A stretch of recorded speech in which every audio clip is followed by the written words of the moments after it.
Hi, I'm Shane Smith from Shanesmithlaw. Welcome to this week's case review. Today we're here to talk to attorney Tim Lewis about a serious car crash where somebody had recurring pain after all the treatment was over. What I mean by that is they had all the treatment, the pain was under control, but there were some signs and symptoms that made us concerned that that pain was going to recur after the treatment wore off, and that's exactly what happened. Stay with us and we'll hear more from Tim about that case today. Tim, tell me a little bit about AC in this case you did for them. AC was a 61-year-old gentleman driving, and he was rear-ended. His car was totaled. He was injured very badly in the accident, neck and back injuries, very serious injuries. Okay, so tell me a little bit about the neck and back. Was it immediately apparent from the very beginning that he had serious injuries, or was it something that just didn't get better and the doctors had to look and find the injuries, and then what happened with those? Well, he immediately complained of injuries. He was taken by ambulance to the hospital. Subsequent MRIs and everything revealed that he had several herniated discs in his neck, his spine, and his lower back as well. They were impinging on the spine. He had some real problems as a result of the accident, and he aggravated the existing shoulder injury. All right. Bad. So when you say impinging, those spinal injuries were impinging on the nerves. That sounds pretty painful. Yes, it was. Okay. He complained of pain the entire time of his treatment. Okay. So what ultimately did they end up doing to treat his injuries? He did chiropractic care first. That really wasn't working, so he had 3 rounds of epidural injections.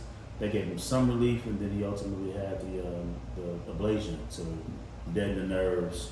And that gave him some relief, but maybe for about a year that worked. But after that year was up, his pain returned in full force. Oh, wow. That sounds bad. Yes. What were you able to do for Mr. AC as far as fighting with the insurance company and dealing with them? They were okay to work with up until his pain returned. At that point, they fought us very hard about. They felt like at this point maybe he was trying to overtreat, or that maybe he was embellishing his injuries. But again, the doctor's records and the doctors confirmed that his injuries were real and that his pain had returned. Okay. And the medical literature is pretty clear. A lot of these injuries, it's not uncommon at all for the pain to return after a 6-month or a year-long process, right. Which is exactly what happened here with Mr. AC. Yes. Okay, that's correct.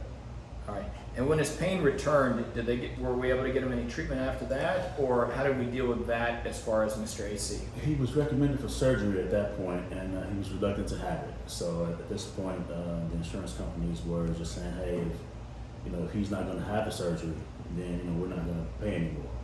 So at that point, we really had to, as a staff, we all had to really impress upon him the need to. His pain's returned. It's getting worse. He really needs to have the surgery.